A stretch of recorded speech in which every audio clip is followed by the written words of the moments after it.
Anda masih menyaksikan Kompas Petang bersama saya Cindy Permade. Saudara, Lembaga Perlindungan Saksi dan Korban mendatangi salah satu saksi kunci kasus pembunuhan Vina, Suroto, untuk memberikan perlindungan setelah dirinya memberikan kesaksian dalam kasus ini. Suroto, salah satu saksi kunci yang pertama kali menemukan Vina dan Eki setelah dianiaya, menandatangani surat pengaduan Lembaga Perlindungan Saksi dan Korban di Kabupaten Cirebon, Jawa Barat pada Jumat 7 Juni 2024. Penandatanganan ini dimaksudkan untuk melindungi dirinya pasca memberikan kesaksian di beberapa media massa. Suroto menyatakan dirinya siap memberikan kesaksian apabila diminta pihak kepolisian dan juga pengadilan. Surat ucapan ini KTP saya, cuman aku belum sempat baca. Intinya saya pengen membantu Bapak kalau berkenan begitu, karena kasus ini kan kasus lumayan besar Pak. Takutnya Bapak nanti diintimidasi atau diteror atau di apa gitu. Nah, sebelum saya setujuin, saya nanya ke keluarga, nelpon dulu ke keluarga. Itu intinya, yowis nggak apa-apa. Ini apa siapa? Nah, ini yang laki, ya. Yang perempuan. Mundur. Yang perempuan sini Pak. Yang perempuan di sini Pak. Kurang lebih dari jarak itu 2 meter. Yang perempuan, yang sekarang yang namanya Vina. Suroto, salah satu saksi yang pertama kali menemukan Vina dan Eki, memperlihatkan posisi keduanya ini saat tergeletak dengan luka parah di Jalan Perjuangan Kota Cirebon. Suroto melihat Eki sudah tidak bernyawa saat ditemukan, sementara Vina masih hidup karena sempat meminta tolong kepadanya. Suroto menduga keduanya menjadi korban penganiayaan dan kekerasan karena melihat banyak luka di tubuhnya. Suroto menjadi salah satu saksi yang muncul ke publik setelah kasus pembunuhan Vina dan Eki kembali menjadi sorotan dan diselidiki polisi.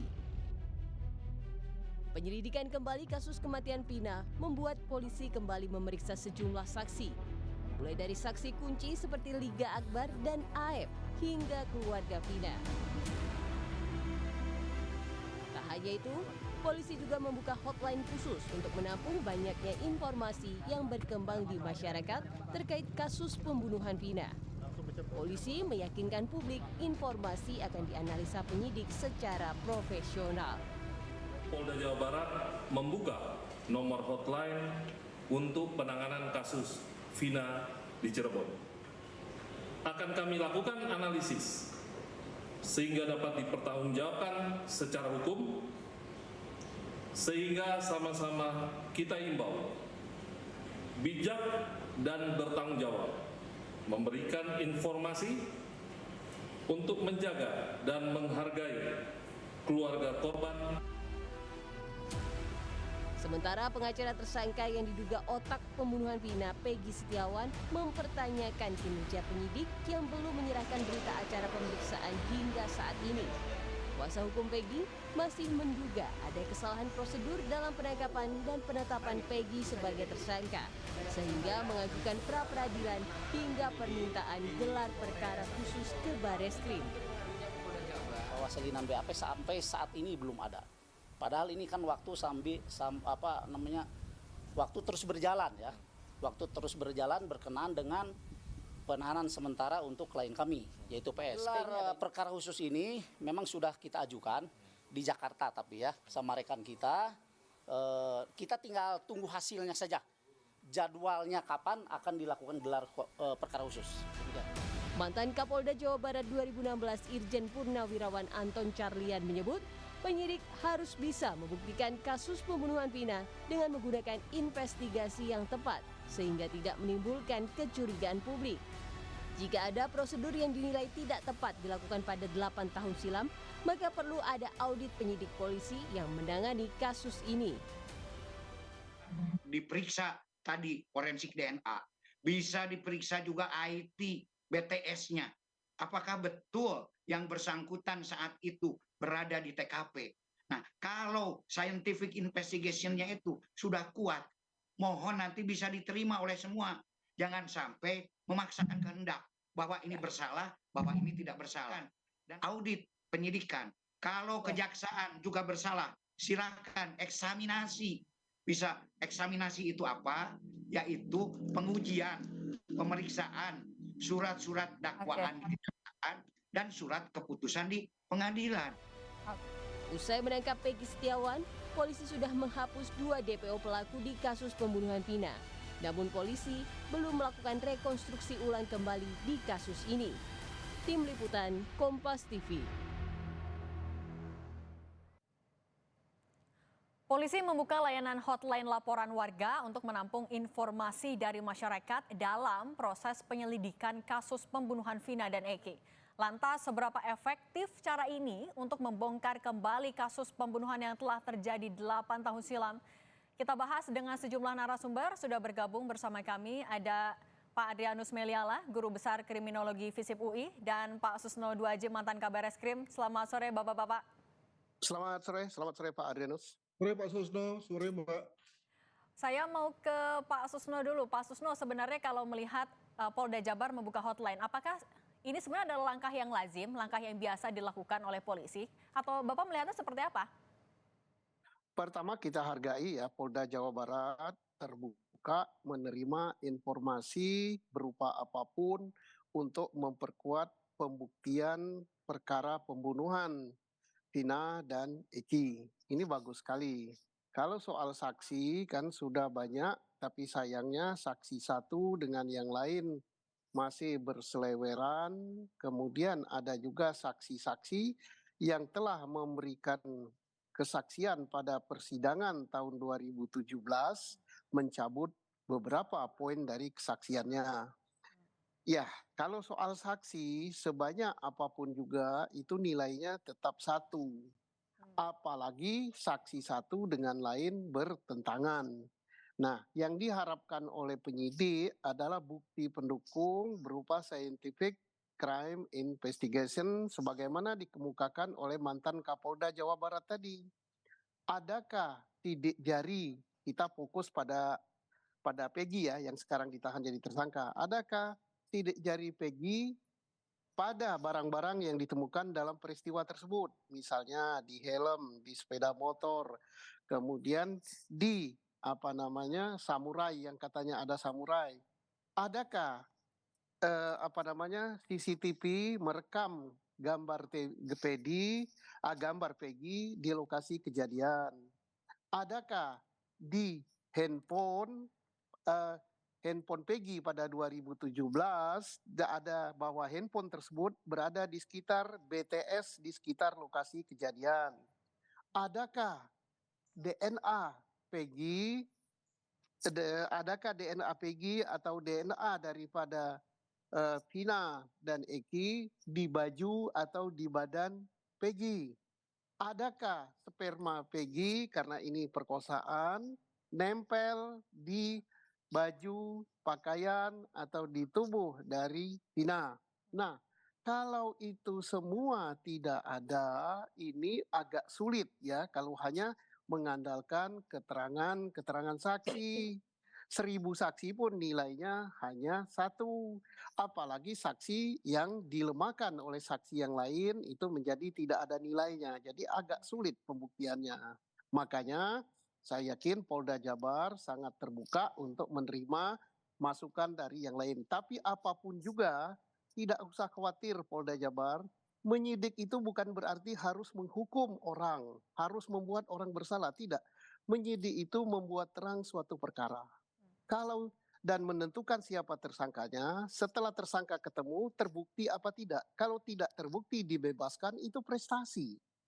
Tapi kalau terbukti menurut penyidik dilanjutkan kepada penuntutan, itu juga terbukti, itu juga prestasi polisi. Jadi jangan sampai ada anggapan bahwa prestasi itu menjadikan orang yang sudah ditangkap dan ditahan harus dihukum. Nah itu gawat kalau sudah kiblatnya ke sana. Jadi makin cepat misalnya tidak terbukti, makin cepat ditangguhkan penahanannya, bila perlu segera dihentikan penyidikannya, itu prestasi. Oke.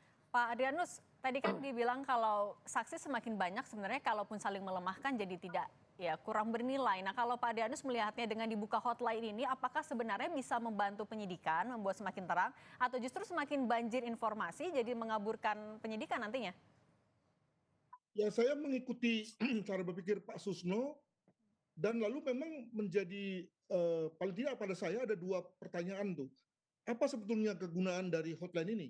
Apakah lebih dalam rangka untuk supaya polisi terlihat bersikap terbuka, responsif terkait dengan situasi di masyarakat, atau sebetulnya ini satu kegiatan yang sebetulnya lebih dalam rangka memang betul-betul dalam rangka mencari informasi baru, ya. Tetapi ketika memang ini dalam rangka informasi baru, bukankah gesture polisi dalam rangka ketika kemarin ketika menangkap saudara Peggy, itu gesturnya kan yakin tuh, ya, sudah firm bahwa Peggy lah pelaku satu-satunya, 2 DPO lain tidak ada, dan kita tinggal memberkas untuk kemudian dimajukan ke pengadilan. Itu gesture yang saya tangkap dari keterangan dari Reskrimum ketika itu.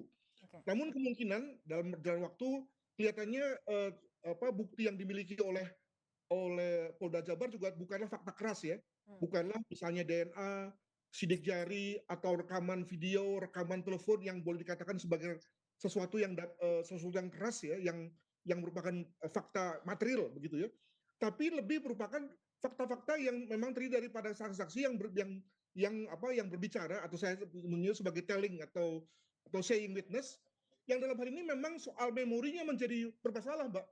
Bayangkan ini kita ngomong dalam waktu 8 tahun, yang hari ini kita ngomong apa, 8 tahun kemudian amat mungkin kita berbicara berbeda, berubah, tidak ingat, lupa, atau sudah terganggu dengan apa kata orang, macam-macam.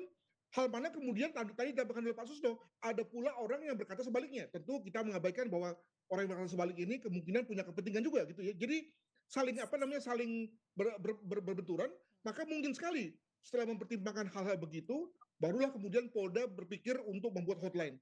Mungkinkah dalam hal ini, apakah ini adalah satu langkah antara, Pak Susno, sebelum kemudian sampai kepada yang Bapak katakan untuk SP3 dan seterusnya, mungkin saja. Tapi saya kira tentu masyarakat akan berpikir bahwa kalau sampai kemudian setelah kemarin gesturnya yakin, lalu kemudian tiba-tiba SP3 tanpa melalui proses penerimaan informasi, rasanya akan terlalu gimana, ya, nanti polisi akan terlihat sebagai lemah, gitu, ya. Maka beberapa langkah akan dilakukan sebelum kemudian sampai ke SP3 jika memang hal itu memang sudah tidak lagi bisa dipertahan oleh kepolisian. Demikian. Oke, Pak Susno, tadi kan disebut juga soal awalnya polisi ini udah kayak yakin, tapi kemudian membuka lagi hotline dengan memori yang sudah 8 tahun silam. Gimana polisi bisa mengujinya agar tetap hotline atau keterangan dari saksi ini bisa tetap merujuk kepada scientific crime investigation, Pak Susno? Ya, penyidiknya sekarang penyidik baru, ya, bukan penyidik lama. Jadi dia berdasarkan memori putusan pengadilan, disebutkan nama Peggy, alamatnya cocok, ibunya sudah mengatakan Peggy, sekolahnya mengatakan Peggy, rapotnya Peggy, kakaknya Peggy, itu udah 1000% Peggy betul. Persoalannya, apakah Peggy ini pelaku? Nah, setelah diperiksa para terhukum, yang kenal Peggy itu hanya satu. Padahal perbuatan ini perbuatan bersama, yang 7 tidak kenal. Nah, kemudian yang kenal pun tidak mengatakan Peggy sebagai pelaku. Mengapa mereka tidak mengatakan Peggy sebagai pelaku? Karena mereka yang dihukum pun menolak mengatakan bahwa dia sebagai pelaku. Nah, saksi yang mengatakan si Peggy ada di lokasi adalah saksi yang namanya Aep. Aep melihat malam kejadian jam 10 malam, jarak 100 meter, tidak kenal dengan yang namanya Peggy, tapi tahu wajahnya Peggy. Dari segi peristiwa dan apa yang diucapkan, dan apalagi malam itu gelap dan hujan, sudah pasti Aep ini bohong. Ini bahaya sekali kalau berkas yang maju ke pengadilan, yang disidangkan, yang diputus sampai dengan hukuman seumur hidup adalah berkas berdasarkan rekonstruksi cara berpikirnya Aep. Ini bahaya. Mengapa bahaya? Nasib 8 manusia yang akan 7 ya sekarang, ya, yang akan berada di situ sampai meninggal. Jadi kita harus mengakui kalau ada kekeliruan ya keliru. Kalau misalnya si Peggy tidak terbukti bersalah, tidak cukup bukti, ya dilepaskan. Karena tujuan penyidikan itu jangan sampai menyimpang. Termasuk tujuan pengadilan jangan sampai menyimpang. Tujuan pengadilan itu memberikan keadilan. Itu hukum yang tertinggi. Apa? Kalau tersangka, kalau terdakwa itu bersalah, ya hukum sesuai kesalahannya. Kalau tidak terbukti, ya bebaskan. Dan satu lagi, ini Pak Adrianus, ya bagus sekali Pak Adrianus, ini kita memperbaiki sistem peradilan pidana Indonesia. Bila perlu Pak Adrianus ya, dalam KUHP yang baru nanti, hakim itu jangan diberi BAP Polri.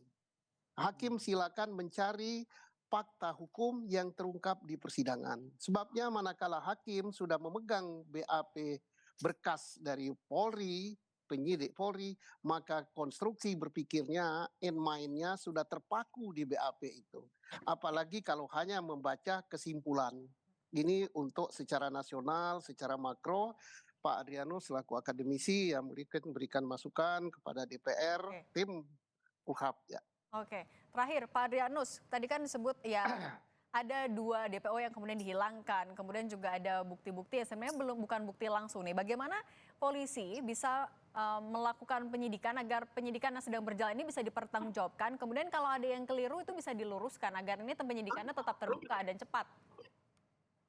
Nah, maka begini, kemungkinan informasi yang masuk ya, betapapun tidak akurat, sampah dan yang lain setelah dibuka hotline, itu pertama akan membuat semakin terang kasus Peggy, menuju pada kemungkinan pentersangkaan dan kemudian lalu dimajukan ke JPU, P21, atau seperti yang dikatakan oleh Pak Susno, SP3. Jadi saya berpikir bahwa polisi tentu membuka kemungkinan untuk itu. Nah, yang kemungkinan lain adalah bahwa selain daripada informasi yang akan masuk itu adalah dalam rangka untuk Peggy, tapi juga dalam rangka untuk kasus yang secara keseluruhan. Jadi saya kira kita mesti berpikir clear nih, apakah kita hanya ngomongin Peggy saja atau ngomong kasus secara keseluruhan di mana diduga bahwa terjadi abuse of power, terjadi yang namanya miscarriage of justice, yakni peradilan sesat di mana ke-11 orang ini bukanlah pelakunya. 11 itu ya setelah dikurangi 2 ya berarti tinggal 9, begitulah ya. Nah, maka terkait dengan terkait dengan dugaan miscarriage of justice ini, maka bagaimana kita melihat informasi-informasi yang banyak itu yang diperoleh oleh polisi setelah dibukanya hotline? Maka saya kira akan ada beberapa kemungkinan. Pertama, tentu saja kalau terhadap saudari Tata ya yang sudah bebas itu, maka tentu akan amat tergantung pada apakah pengacaranya dan yang bersangkutan sendiri itu akan mengajukan PK apa tidak. Nah, jadi kalau memang diajukan PK, maka tentu informasi yang didapat oleh Polri ini sekalian dapat dipakai untuk mengatakan bahwa memang PK-nya benar dan kemudian lalu nanti saudara Tata ini akan dibersihkan namanya. Yang kedua adalah terkait dengan Peggy. Maka tentu kalau memang nanti Peggy itu nanti akan di SP3 lalu kemudian akan menuntut pembersihan namanya, maka tentu dengan informasi yang akan diterima oleh Polri, maka lalu kemudian Polri akan berbesar hati mengatakan bahwa memang benar bahwa Peggy bukan pelakunya dan bersedia untuk membersihkan namanya sebagaimana tadi dikatakan oleh Pak Susno. Yang repot Pak adalah terhadap 7 orang yang sekarang masih menjalani pidana. Apa mekanisme hukum acara yang bisa kemudian membuat mereka itu kemudian lalu pada saat sedang menjalani pidananya kemudian lalu apakah tiba-tiba lalu kemudian pidananya tiba-tiba dihentikan? Apakah kemudian tiba-tiba bisa diajukan PK pada saat sedang menjalani pidana atau apa? Nah, di sini saya kira hukum acara kita tidak mengatur itu. Nah, mesti ada menurut saya intervensi kalau boleh dibilang itu dari politik untuk kemudian meminta dibukanya kembali kasus 7 orang ini. Jadi sekali lagi perlu ada semacam clear ya dari segi agendanya. Jangan semuanya itu babaliut gitu ya sehingga kemudian lalu menjadi bingung bagi kita sebagai masyarakat. Demikian. Baik, kita tunggu seperti apa penyidikan lanjutan yang dilakukan oleh polisi. Terima kasih Guru Besar Kriminologi FISIP UI, Pak Adrianus Meliala, dan terima kasih mantan Kabareskrim Komjen Pol Susno Duaji. Selamat sore, terima kasih. Selamat sore Pak Adrianus, selamat sore Mas Indi.